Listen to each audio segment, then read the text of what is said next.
Ya está de vuelta tu programa de actualidad y debate más entretenido. Tu opinión nos importa, así es que toma tu lugar en el panel, en @Radio La Clave, y comenta. Es tu combinación clave.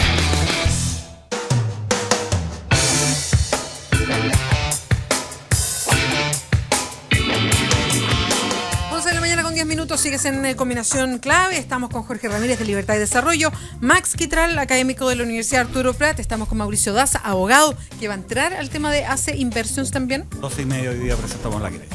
El abogado de las causas populares. No. El abogado del pueblo. Son las que menos tengo las causas El abogado populares. del pueblo, Mauricio. No, eso es ser muy pretencioso. Okay.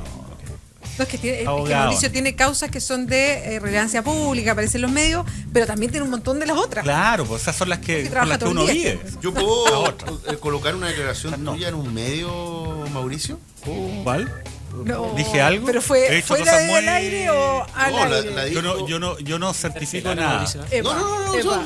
yo quiero que me explique esta frase de Mauricio Daza, que aparece en un medio digital, El Muro. El Muro, El Muro. sí. Pues se le De una olvida entrevista- fácilmente. No, a Mauricio. El Muro. Mauricio Daza Mauricio Daza? declara a este medio. ¿Qué dije? Mauricio Daza y Soki Mitch.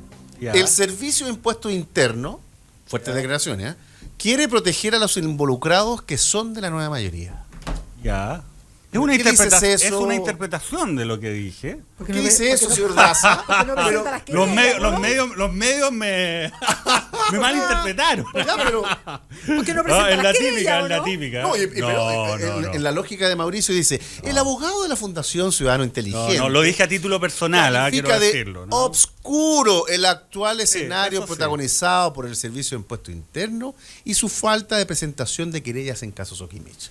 Sí, o sea, pero podemos no- decir que el Servicio de Impuestos Internos está, en el fondo, lo que quiere, busca proteger a dirigentes de la nueva mayoría, ¿o no?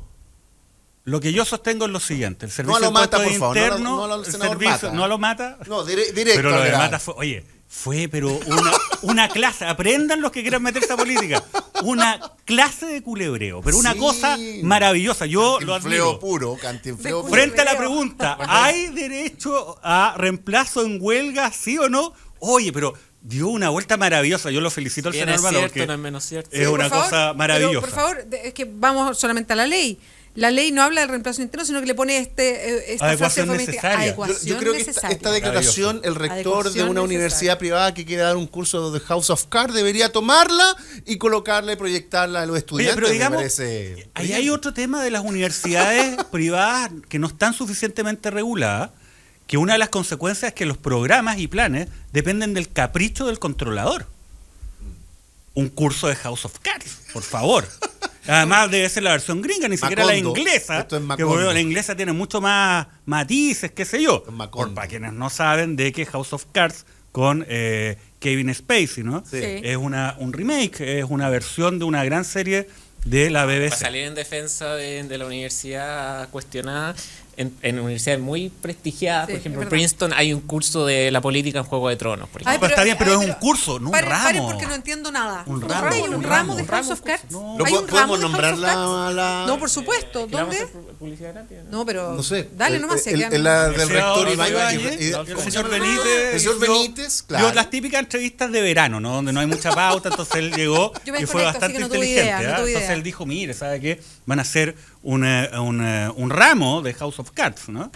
Entonces, y además en el programa Magista, está bien, tú tienes razón, Jorge Ramírez, en el sentido que muchas universidades hacen cursos, ¿no? Dentro Sí, de un las programa hacen. mayor. De hecho, estaba pero buscando- un ramo de House of Cards, creo que es Dictado mucho. por él y dictado por él. Como y además le da todo un Max. tema Ah. y empezó a comparar a que Frank Underwood, la Frank Underwood Era chileno era como Piñera. Sebastián porque- y después, pura frase así como para Bueno, la- Piñeras pero para aparte- vespertino. La declaración de Mata está para ese curso. House of Cards es una No, mala no, serie de no. política. no, ¿tú crees que no? No, lo de Mata es ¿No te gusta? una Ay, clase a mí yo magistral la de disfruto política. De cantinfleo mucho, puro. La disfruto mucho. No, una clase magistral de política la declaración del senador Mata. No, maravilloso, de verdad, yo lo... Pero ese era un lo paréntesis dentro Pero, de mi espera, emplazamiento después Pero, de eso más. solo Daza. una cosita respecto a lo de House of Cards. A mí me gusta que haya ese nexo con la cultura pop de las universidades. Me parece súper notable. El tema es que esté bien hecho. Es que ese es otro bueno, tema. ahí podemos- Mucho. ahí Pero yo me podemos acuerdo, ya. por ejemplo, que también una universidad, es que lo estoy buscando ahora porque no me acuerdo cuál era, pero también era una de estas muy prestigiosas de Estados Unidos, abrió un curso, duraba un semestre, y era un electivo, del libro Las 50 sombras de Grey, por ejemplo.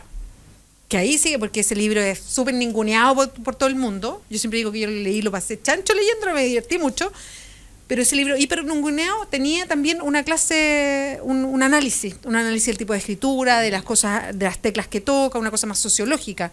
Bueno, y me parece que hay algo interesante por ahí. ejemplo, el caso yo cité de Princeton con Juego de Tronos, el mismo Pablo Iglesias, que era profesor de la Universidad Autónoma de la Complutense, tiene un libro de la política en Juego de Tronos.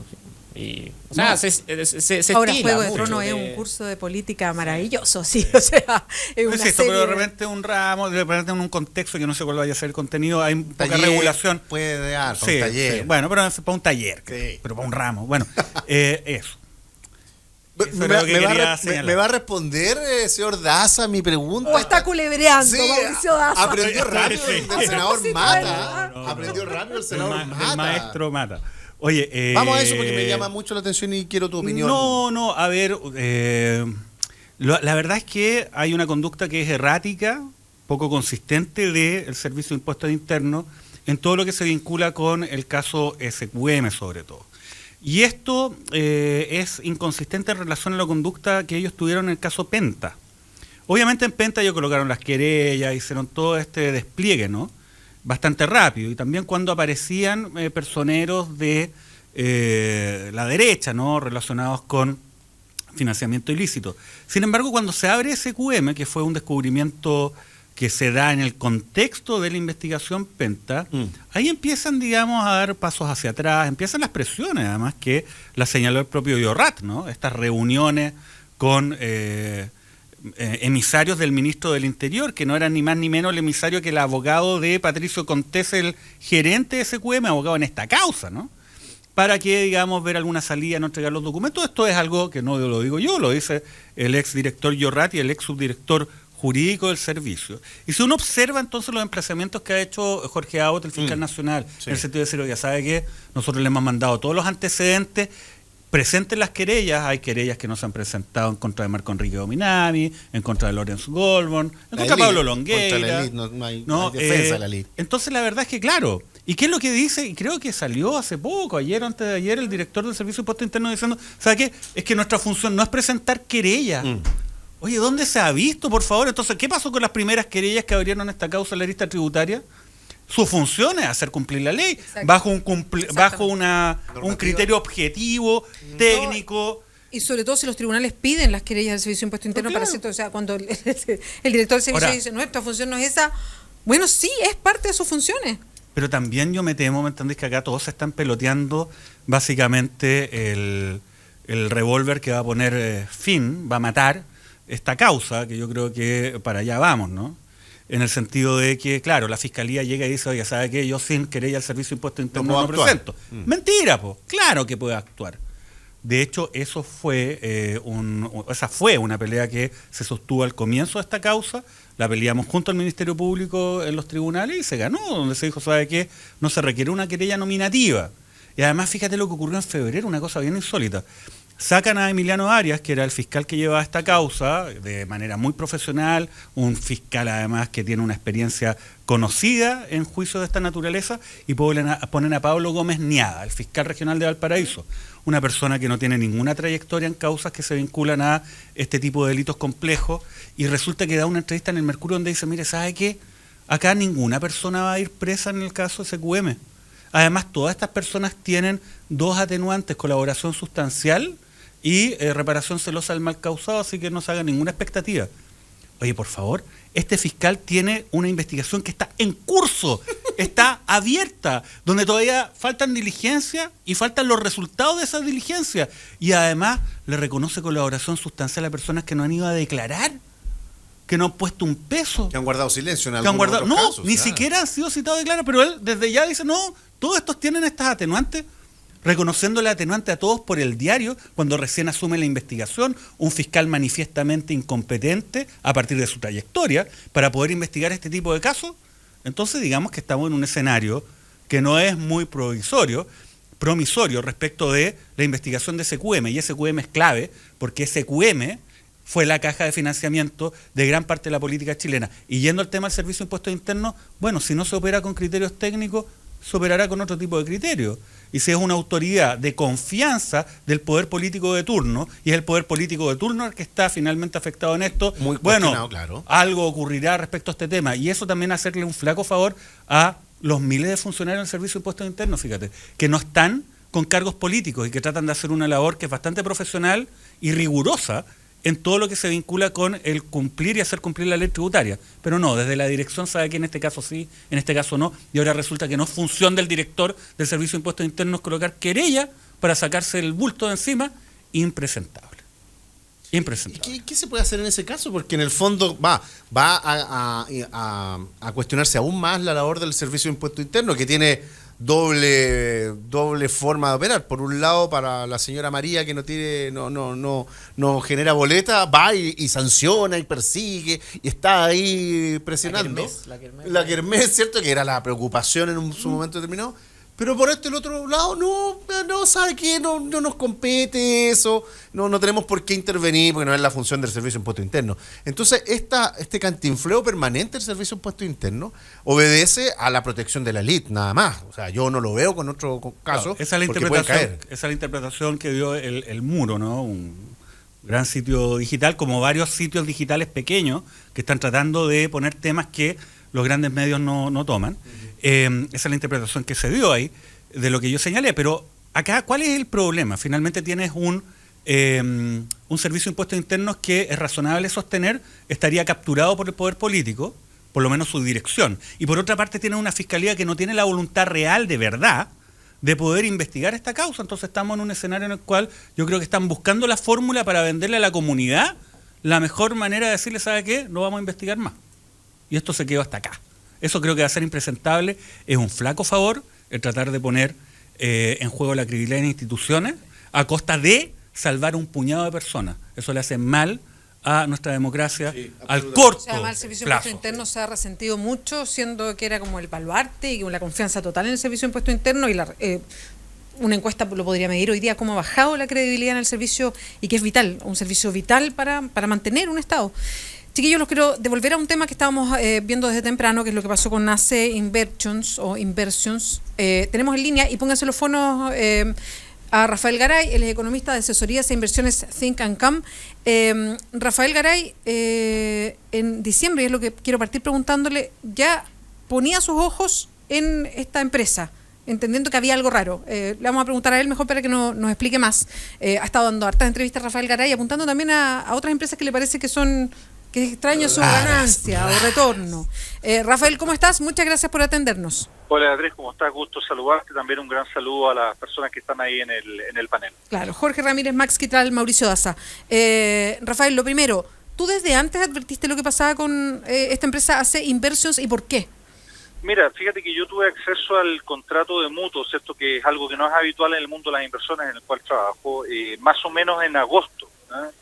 Y esto me llamó poderosamente la atención y me puse a investigar un poquito de qué se trataba esta empresa de rentabilidades garantizadas, que por lo demás hay que ser bien claro, las rentabilidades garantizadas, fijas, altas, sin riesgo, no existen. Eso es una mentira, y siempre es la forma en cómo se estructuran las estafas piramidales, que tienen que ver básicamente con inversiones, porque hay otro tipo de estafas piramidales que tienen que ver con productos físicos, etcétera.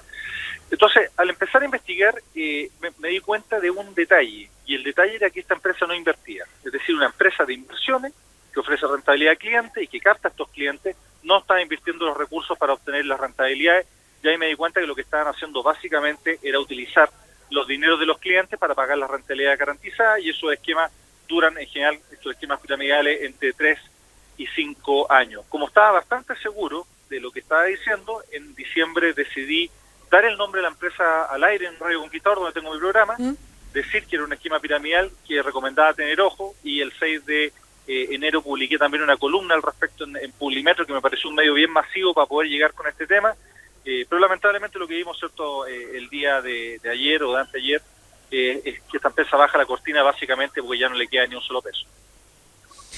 Rafael, cuando tú haces público esto en el programa, en la columna, ¿hay algún tipo de reacción? ¿Tú sientes algún tipo de reacción? Gente que te llame, que te pregunte. Yo no sé si aquí el paso está, y no sé cómo se maneja, si tú presentas algo a la misma superintendencia y le dices, oye, ojo con esto, que hay algo raro. Mira, el tema de la superintendencia, y bueno, ahí está el abogado Daza, que es muy prestigioso y puede explicarlo mejor que yo, pero la superintendencia de valores no puede regular, porque no está dentro de sus atribuciones los contratos de mutuo. No tiene nada que ver, no son contratos de inversiones, no son fondos de inversión. ¿Ninguna superintendencia, ni la de banco y servicios financieros, ni la de valores? El caso, la de valores, por lo menos, el caso de los mutuos no lo puede revisar. Ya. Y el otro problema que se te produce acá es que tú regulas una empresa de inversiones cuando está invirtiendo. Pero si la empresa supuestamente de inversiones en realidad es un timo, una estafa, ¿cierto? Y no invierte nada, tú no tienes cómo fiscalizar porque no sabes dónde está el dinero, no ha comprado nada en bolsa, no compró acciones, no tomó posiciones sobre dólar, no hizo absolutamente nada. Este es un esquema diseñado desde el comienzo solo para defraudar. Entonces, efectivamente, cuando yo hago estas intervenciones, recibí distintos llamados de distintas personas, algunos incluso inversionistas institucionales. Yo les dije que frente a lo que yo sí afirmaba, que era que esto era una estafa, de hecho yo dije al aire que la empresa consideraba que yo estaba injuriando que me demandara y jamás tuve ninguna noticia de esta empresa, yo retiraría, yo rescataría mis fondos porque creo que para nadie es bueno, ¿cierto?, perder el capital, menos con el tipo de inversionista que tiene esta empresa. Hay gente que me hizo caso, que ayer me mandaba mensajes de agradecimiento, hay gente que escuchó el comentario y no me hizo caso, lamentablemente, y perdió los recursos, pero es un tema complicado y mi frustración viene por el lado de que los antecedentes estaban disponibles con bastante anticipación. Creo que no era tan complejo investigar un poquito más, no solamente la empresa, también quién era este señor Santos, que por lo demás es alguien que no tiene ningún tipo de, de credibilidad en el mercado, nadie lo conoce, no tiene estudios formales, jamás ha dado una entrevista respecto a estas maravillosas rentabilidades que él lograba, nunca estuvo en una radio, nunca escribió una columna, o sea, un perfecto NN en el cual miles de chilenos confiaron una cantidad importante de recursos. Ahora, Rafael, frente a la información, que es un tema interesante, una persona, por ejemplo, yo, que no tengo ni un conocimiento de inversiones, de la bolsa, del retorno, en fin, y que uno entra a algo como esto y ve que tiene una ganancia, ¿hay alguna forma de meterse y averiguar algo más? Y de que uno diga, mira, ellos no están invirtiendo, no hacen... ¿De qué manera uno se puede informar o puede sopesar lo que está haciendo? Mira, yo diría varias cosas. Primero, el ofrecimiento de rentabilidades altas fijas a todo evento sin riesgo es una mentira, por lo tanto eso ya por lo menos te debería llamar la atención. Segundo, cuando tú firmas un contrato que no es un contrato de inversión, sino que es un mutuo, para ponerlo en términos sencillos, es que tú le hiciste un préstamo a la empresa a una tasa acordada, ¿cierto? Porque eso es un mutuo al final. Lo primero que debería llamar la atención es eso, el contrato más la promesa, ¿cierto?, que es una promesa excesiva. Segundo tema que yo siempre investigo en las empresas con las cuales trabajo, tiene que ver con a quién le estoy confiando mi dinero. Y si uno hubiese investigado un poco, se hubiese encontrado hasta que este señor Santos había sido requerido por la autoridad regulatoria en Estados Unidos por un esquema piramidal similar y dejó el país. Y era algo que se podía averiguar vía Google, ¿no? Yo te iba a preguntar, y eso, perdón, averiguar así tipo googlear el nombre. Googlear, así es, googlear. Y fíjate que a través de Google también me pasó otra cosa que me llamó también la atención, que puede ser un detalle, pero es bien interesante. Yo llegué al perfil de LinkedIn de esta persona. Y en el perfil de LinkedIn aparecía la universidad donde él había estudiado. Yo raché la universidad y la universidad no existía. O sea, él inventó el nombre, ¿no? Entonces, todo hacía indicar de que aquí había una operación que era bastante compleja, digamos, desde el punto de vista de cómo salvaguardar los recursos de los que podríamos definir, ¿cierto?, inversionistas. En realidad, a esta altura son derechamente estafados. Alguien del panel, Rafael, te quiere hacer una consulta. Mauricio Daza, que está acá con nosotros. Don Rafael, buenas tardes. ¿Cómo está Mauricio? Bien, todo bien. Oye, más allá, bueno, me parece muy bien explicado lo que se ha señalado respecto de este esquema piramidal, ¿no? Y además llama la atención de que, habiendo existido esta denuncia, nadie se haya hecho cargo, sobre todo la autoridad. Y es verdad lo que señalas, ¿no?, en relación a la Superintendencia de Valores, y que parte del fraude era ocultar o tapar, digamos, el traspaso de dinero por parte de los inversionistas a esta entidad a través de un contrato de mutuo, ¿no? O sea, una persona iba y la entidad le pedía, mire, ¿sabe qué? Traiga 50 millones de pesos acá para invertir. Entonces, esto se concretaba en un contrato que era entregado por la empresa, en un formulario que no podía ser alterado por lo demás por las víctimas, que era un contrato de mutuo donde aparecía el inversor prestándole 50 millones de pesos y la tasa garantizada de retorno era como el interés de este mutuo falso, ¿no? Así es. Pero el tema, me gustaría saber tu opinión respecto de la función, por ejemplo, acá de la Superintendencia de Banco e Instituciones Financieras. lo hablamos hace un rato, la verdad que es una de las entidades que ha sido menos activa en las cosas grandes, ¿no? En nuestro país durante los últimos 30 años, quizás la sanción que se aplicó al Grupo Sayé por el préstamo que se hizo a las cascadas es una excepción, ¿no? Durante todos estos años. ¿Tú crees que la autoridad, esa u otra, debiese haber tenido una conducta un poco más proactiva y no dejar simplemente esto a lo que es el autorresguardo de las personas, que muchas veces es superada por esquemas de engaño como este? Sí, o sea, yo tengo que concordar contigo, independiente que hacía la salvedad, ¿cierto?, respecto a la super de valores, respecto al tema del mutuo, que no está dentro de sus atribuciones. Yo creo que efectivamente cuando tú tienes estos montos de dinero que por lo demás son revisables, porque son transferencias, ¿cierto?, de la cuenta corriente de una persona a una empresa declarada como empresa de inversiones y que no invierte, creo que faltó un poco de proactividad. Porque si esto hubiese reventado como reventó hace 2 días y nadie nunca hubiese tenido un antecedente, yo te creo, pero fíjate que incluso hay una carta, ¿cierto?, que envió la PDI, profesor de la Universidad de Olfiañi, el año 2014. Sí, exacto. Ya dando prueba de esto, y creo que lamentablemente no se investigó. Ahora, quizás es importante dar un dato, ¿eh? La gran mayoría opera de manera correcta siguiendo las regulaciones tanto de la ley de fondos de inversión privada, de la ley que regula la administración de fondos de terceros, que en Chile existen más o menos 1000 fondos de inversión. Pero dentro de estos 1000 fondos de inversión tú tienes fondos como este, ¿verdad?, que no es un fondo de inversión propiamente tal, se constituye como, pero en realidad no opera porque no hace transacciones. Y yo tengo que sospechar, porque obviamente mis capacidades limitadas me permitieron investigar en los últimos meses a esta empresa, pero que hay 4, 5, 6 empresas más que están en la misma línea, ¿cierto?, que están ofreciendo hoy día rentabilidades garantizadas de 10%, algunas incluso hasta de 17% mensual. Esto es una brutalidad. ¿Cuál es esa? Eso, Mira, o sea, más allá que tú lo puedas señalar en forma asertiva, ¿qué entidades crees tú que merecen ser investigadas en esa línea? Mira, hay una empresa que se llama, a ver, deja pensar, que he hablado harto del tema, puedo confundir los nombres y no quiero meter en problemas. Y no digo que ninguna sea culpable, pero creo que son importantes revisarlas. Que tú creas que sea meritorio que la autoridad revise, nada hay una que se llama IM Forex. IM Forex yo creo que es una. Y ahí hay rentabilidad garantizada ofrecida, y yo creo que si no han hecho nada, sería bueno que sean fiscalizados y la misma autoridad diga, ¿sabe qué? Ellos están operando dentro de la ley, no hay problema. Hay otra que se llama, deja de pensar, Capital Investment. Capital Investment también es una empresa que ofrece rentabilidades garantizadas, ¿cierto?, a todo evento, fijas, mensuales, cosa que todos los que estamos en el mundo financiero sabemos que no existe, porque hay una relación riesgo-retorno, y por lo tanto, si uno quiere mayor retorno, hay mayor riesgo, y eso significa variabilidad de resultados. Entonces, como esa, hay otras, no recuerdo todos los nombres, pero yo he tratado de decir las que he ido recordando y mirando, porque al final del día alguien tiene que hacer la pega. Yo tampoco no soy ni detective privado ni nada por el estilo, pero lo que me llamó la atención de AC es que yo rastreé la única operación de inversión que ellos hicieron, que fue utilizando una plataforma de estas plataformas digitales que permiten participar en operaciones, digamos, de ETFs, de contratos por diferencia. Y ellos colocaron en una de estas empresas, pero gestionando ellos, no otra empresa, ¿cierto?, los recursos, 1.000 millones de pesos chilenos. Y después de 30 días tenían cero. ¿Y por qué tenían cero? Porque el señor Santos no sabe nada de inversiones. Él se vendía como trader, pero en realidad no tiene ni formación, ni experiencia, ni nada. Fíjate la cantidad de información que yo he logrado levantar, conversando con gente de AC que me ha llamado obviamente muy amargada, no solamente porque perdió el trabajo, y también perdió su ahorro y sus bonos que estaban inyectados en la misma empresa, o ahorrados en la misma empresa, incluso con acusaciones que son muy graves de lavado de activos. Entonces creo que es un tema que todavía está muy en pañales, yo creo que tiene muchas aristas, y desde ese punto de vista yo espero diligencia de la autoridad. Ahora confío en la Fiscalía, creo que el mismo hecho que lo hayan detenido antes de salir del país habla bien, ¿cierto?, de una institucionalidad que quizás no fue proactiva, pero reaccionó con velocidad, porque también hay que ser muy claro en algo, la gente que perdió su dinero, digamos, en esta operación fraudulenta no va a recuperar nada, porque no queda nada en las cuentas corrientes incautadas, no hay plata, digamos. Bueno, Rafael, muchas gracias por esta comunicación. Muchas gracias a usted y un gran saludo. Sí, un abrazo.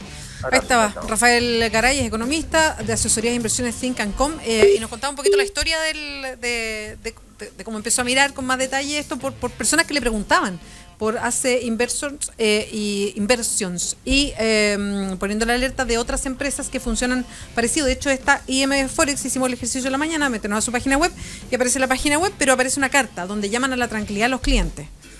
por lo mismo, porque el mismo Rafael Garay, qué sé yo, se pone la atención sobre empresas como ahí la lupa ya se está colocando. Ahora, por lo menos, algo de optimismo dentro de la palabra de Garay era que gente pudo recuperar la inversión. Pero yo tengo más optimismo que don Rafael Garay en el sentido de que la Fiscalía incautó cuentas corrientes, bienes, material, entonces hay algo ahí para hacerse. 2 Ferrari ahora, que tenía para recuperar todo a todos, no lo sé, eso está por verse y además está por verse si hay otros bienes los cuales se puedan hacer en mano para los efectos de poder cubrir las indemnizaciones. ¿Se recuperan, se ponen a la venta? ¿Cómo funciona como para tratar de resarcir el daño? Generalmente se liquidan y el producto de eso se reparte de manera proporcional a las personas que hayan presentado las querellas o las acciones civiles respectivas. Solo para señalar, la Fiscalía incauta 2 autos Ferrari al dueño, a esta persona, Patricio Santos, y además adquisiciones que hizo desde el año 2012, una casa en Camino a Melipilla, un departamento en Gran Avenida y una parcela de 5.000 metros cuadrados en un exclusivo condominio en Calera de Tango,